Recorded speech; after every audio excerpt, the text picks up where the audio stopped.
Top quality और consistent performance के लिए सिर्फ सिल्वर पंप्स। टॉप क्वालिटी और कंसिस्टेंट परफॉर्मेंस के लिए सिर्फ सिल्वर पंप्स, नाम याद रखना।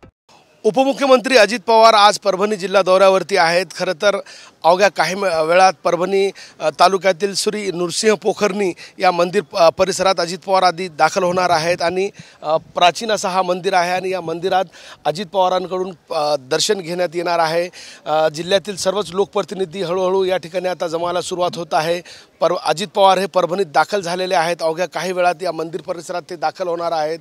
मंदिरात दर्शन घेतल्यानंतर अजित पवार यांच्याकडून जिल्हाधिकारी कार्यालय परभणी येथे अजित पवार हे जिल्हाधिकाऱ्यांसहित सगळ्या अधिकाऱ्यांसोबत आढावा बैठक घेणार आहेत आणि त्यानंतर परभणी शहरातील विविध विकास कामाचा आढावा घेण्यासाठी महानगरपालिकेत त्यांनी मनपा आयुक्तांसोबत ते बैठक घेणार आहेत आणि एकूणच परभणी शहरात जे विकास कामे थांबलेली आहे, रखडलेली आहे, त्याचा आढावा घेणार आहेत आणि त्यानंतर अक्षदा मंगल कार्यालय या ठिकाणी अजित पवार यांच्याकडून कार्यकर्ता संवाद मेळावा बैठक आयोजित करण्यात आली आहे आणि त्या मेळाव्यात अजित पवार पदाधिकाऱ्यांना मार्गदर्शन करणार आहेत। अवघ्या काही वेळात या ठिकाणी अजित पवार दाखल होणार आहेत। आपण पाहतोय तयाऱ्या खरं तर अंतिम टप्प्यात आहे। मोठा पोलीस बंदोबस्त एकूणच या परिसरात तैनात करण्यात आलेला आहे। परभणी हद्दीमध्ये अजित पवार आता दाखल झालेले आहे। अवघ्या काही मिनिटात अजित पवार यांचं या ठिकाणी आगमन होणार आहे।